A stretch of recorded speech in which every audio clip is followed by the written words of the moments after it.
Hey guys, do you want to take a look at Kingdom Hearts Final Mix on the PlayStation 2? This is the Japan exclusive re-release of the original classic game. And I believe this week is like the 17th anniversary of the Western release of Kingdom Hearts anyway.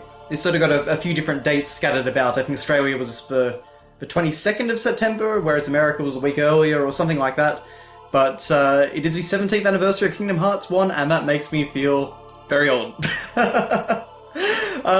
But right here, this is basically a brand new cover illustration that Tetsuya Nomura, the series director, did. And I love the illustrations from this era of Kingdom Hearts because there's such a sense of, like, I don't know, personality and attitude to them that there just isn't in a lot of the later or sort of more recent art. Not to say that recent art isn't great, because it really is, but definitely there's a different flavour to this era. I love Sora's sort of, I don't know, sort of fed up expression, I guess, or I don't know what you'd call that, but it's, I don't know, it's sort of a lot of personality and attitude. I love the little tiny wing that's drawn on the rock behind Kairi, sort of like it's coming out of her shoulder. I love Goofy's little, well, goofy expression, and Donald looking very comfy and chuffed with himself just there. And of course we have Riku, with of course a black angel wing, because that's Tetsuya Nomura's favourite thing in the world, favourite motif anyway, just perched up there on the top of a rock. And you can actually see on the text here it says Deep Dive Kingdom Hearts. And that's really interesting, of course, because the secret movie they added to this game, at the end, the secret ending basically, is called Deep Dive. So that's kind of a cute little thing to have written on the front cover. And you can even see he's drawn a little crown just above Sora's head. There was this great interesting motif with the crown that I feel like was maybe dropped from the series. Maybe it was an idea he had or something that was going to be used in some other way. Even in Kingdom Hearts 2, it actually starts off with the Dusks referring to Roxas as my liege and stuff like that, and they never really capitalized on that, so I'm really not sure what the deal was with that. But anyway, of course, it says the Kingdom Hearts 1 logo with a Final Mix extra. We can see the NTSC-J little classification up there. And of course, we got this very stylish black band, as always, for the PlayStation 2 logo. And on the side here, it's all silver and shiny and nice, as the Kingdom Hearts re-releases always were. Kingdom Hearts Final Mix written in English. And then on the back, we get to the Japanese. And apparently, the surface back here becomes much more reflective because we've got a dark cover.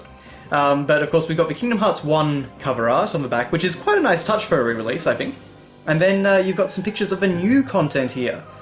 So a new Trinity, part of the secret ending CGI cutscene, the battle cutscene between Cloud and Sephiroth after you beat Sephiroth in the Colosseum, and the brand new boss, the Mysterious Figure, which, boy, that really, that took the internet by storm. I remember a time when this came out and everyone was trying to scramble for information. I remember downloading like these awful quality video clips on dial-up of, like, you know, trying to see some of these new scenes.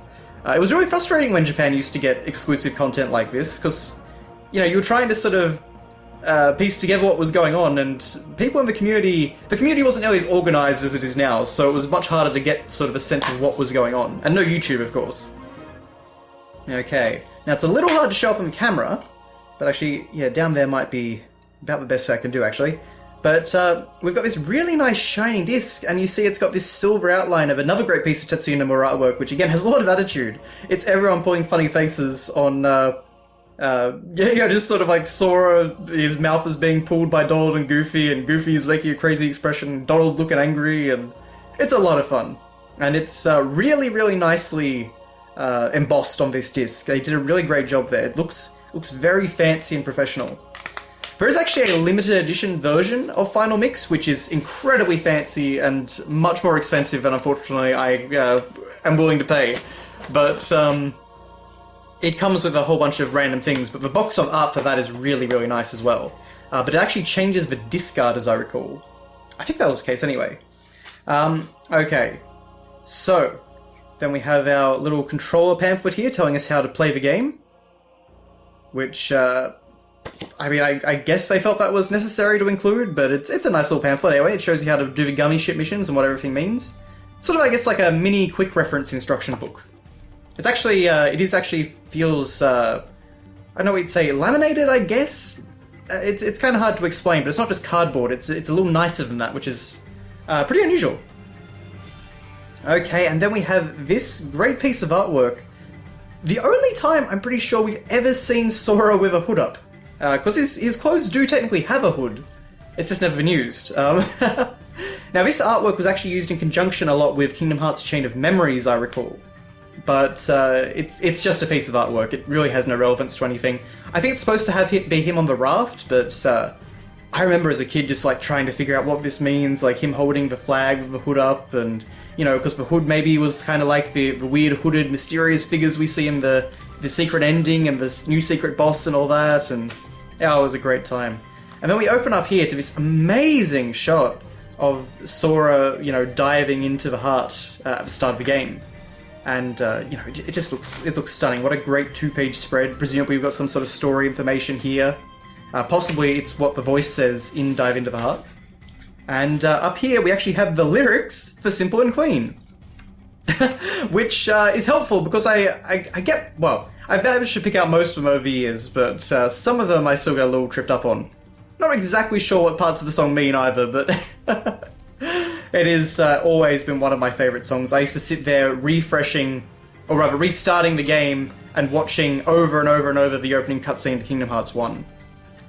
Okay, so then we've got our characters, so of course Donald Duck, Sora, Goofy, Riku, and Kairi. And of course you've got the katakana for each of their names underneath, as well as their descriptions. Unfortunately, all I can read is the ages, so... but, yeah, you get the great original illustrations. You get the Heartless down there, just a couple of them. And Final Mix is an interesting beast, because while it does add extra content, on the whole, I actually think it's a worse version of Kingdom Hearts 1 in many, many ways. They fixed a lot of the treasure chest placements, so you don't get as many, like, generic gummies and that sort of thing, so they did that. They added, you know, new content in terms of new bosses and cutscenes, which is great. But they did things like they recolored the Heartless. And frankly, I think the new recolors look way worse. They made the soldiers brown. There's not really the same consistency to the color palette of Heartless. And some of them just look downright ridiculous. So I feel like that was a real step back from the original release. And Synthesis as well. They really changed up Synthesis, and they made it so hard to get the ultimate weapon in this game. Compared to the original Kingdom Hearts 1. You have to 100% complete everything to get it. And, yeah, I don't know, I feel like it honestly made the game a worse experience overall. They rebalanced a lot of Keyblades as well, which I also didn't like. A lot of my favourites sort of weren't nearly as effective in this one. It's still a great game, but I would still actually say the original is the best. Unfortunately, of course, you can't actually get the original. On the HD re-releases, they only have the Final Mix version, which was exciting at first, but, you know, it does have its drawbacks. Now, I want to highlight this because this is really interesting, the PlayStation BB unit. Basically, this was a hard drive that you could install things to on the PlayStation 2. And so, with Kingdom Hearts 1, the Japanese version of Final Mix has this special install option with this adorable little loading screen of Sora, Donald, and Goofy marching across the screen. Basically, I think it goes from like dawn to dusk, basically, as the game finishes, or as the install finishes loading. But basically, it just like speeds up load times and stuff like that. Really interesting stuff, not heavily used in any capacity, but a weird eccentricity of the Japanese version of this game. Or, well, the Japanese version of Kingdom Hearts 1, I mean. Lots of lovely screenshots, and you can see there's just a nice little sort of pattern in the background that just gives it a bit of texture and depth. It's all very neatly laid out, to be honest. I really like the styling of this manual. Okay, save points, things like that. Treasure chests, trinities. It really takes you quite effectively through all the interface. Using summons, there's Dumbo, of course. Look at him there, looking so happy to be summoned. Maybe it's just me, but I never got much use out of Dumbo, unfortunately. I always wanted to, because I loved the idea of actually being able to fly around on him, but most of the summons I never found super duper useful. Although I know speedrunners get a lot of utility out of them. And we get gummies, gummy missions over here, which definitely my least favourite part of the game, I would say, but I've sort of grown a bit more... I don't hate them as much as I used to, I guess. Building the gummy ships was always fun, at least. Well, interface aside. We get some a great shot here of a bunch of the different worlds in the game. And then we get an ad for Final Fantasy X-2, which has definitely seems to have gotten more of a fan base in years since, but I personally hate that game. The actual battle system is fantastic, but boy, what they did to the Final Fantasy X world and story. And then we got a little thing about showing us how to put in a disc and put a memory card into the box, for some reason. And then on the back, we've got the classic Squaresoft logo. We were still just Squaresoft at this point. This would have been immediately before the merger, I think. What year was Final Mix? Let's see if we can see that on here. 2002? Well, 2002 is when the original came out, to my mind, but I don't know. I don't know how fast they turned around this re-release. Perhaps in Japan it was end of 2001. Anyway, regardless, that is your look at Kingdom Hearts Final Mix. Sorry to go off on so many tangents. The Kingdom Hearts series is very close to my heart, so I have a lot of different opinions, and I've been playing it since the beginning, so I've definitely got a lot of legacy with this game, or the series. But yeah, I think Kingdom Hearts Final Mix, if you've played Kingdom Hearts 1, you're not really getting much extra here. If you get the HD version on PS3 or PS4, you're getting this same game, but in English. So there's really not much point beyond collection purposes to actually buy this particular, the original Japanese release. But I had Kingdom Hearts 2 Final Mix, I have every other Kingdom Hearts game on PS2, so I wanted to add this to my collection, and it's still pretty cheap. It's not a difficult one to get a hold of at all, unless you're going for the limited edition. Then you can be expecting to pay a pretty reasonable price, I would say. Anyway guys, thank you very much for watching, and I'll see you next time.